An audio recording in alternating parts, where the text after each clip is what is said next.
L'an dernier dont on peut parler, la Les- vache. Puits de la Vache, puits de la Solace aussi qui sont sympas. Il y a énormément de puits. Ce puits des Gouttes là, enfin, T'en as pas parlé, si je vous ai amené ici, c'est parce que la vue, finalement, quand on est en haut du puits de Dôme ou du Pariou, on ne voit pas le puits de Dôme et le Pariou. En fait, c'est d'ici qu'on a une des plus belles vues sur la chaîne des puits, et assez, comme vous avez vu, assez aérienne. Voilà. Celui de la vache qui était vidé que d'un côté. T'en as pas parlé de ça? Ah oui, alors oui, ce qui arrive aussi, c'est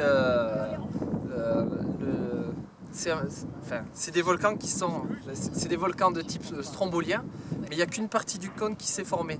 Et il y a une autre partie souvent liée à une pente qui est partie avec notamment des épanchements de lave, ce qui fait qu'on n'a que des demi-cônes. Voilà. Alors là, ce qui s'est passé ici là, sur le puits des Gouttes, donc c'était comme le Pariou, un cône parfait. Et puis en fait, il y a eu encore une remontée de lave. Il y a eu un mar donc, qui a touché de l'eau qu'il y avait au niveau du cœur du volcan. Explosion, remontée de lave. Et là, il y a un pic de type péléen qui s'est formé, qui est le puits Chopin derrière. Donc en fait, celui-là, c'est un hybride entre le Pariou et le puits de Dôme. Voilà.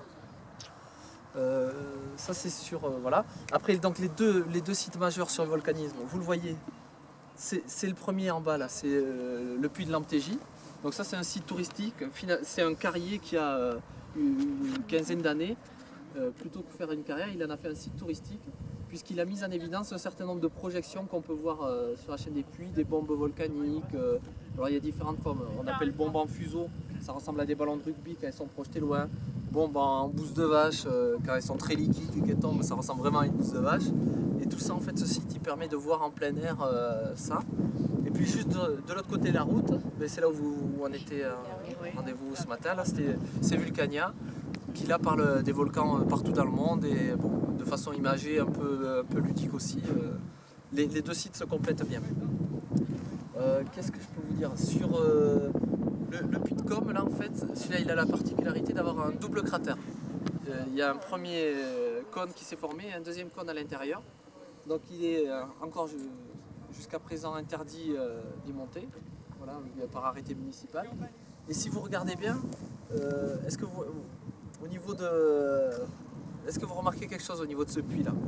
La végétation. La végétation, voilà. Elle est très alignée. Très alignée. Alors ça tient tout simplement, en fait, c'est dans les partages familiaux, pour ne pas donner plus à l'un qu'à l'autre, on faisait des parts égales de parcelles.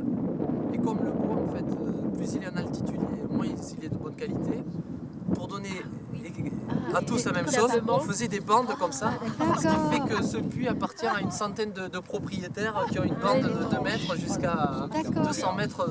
Voilà. C'est des Auvergnats, hein, ça reste.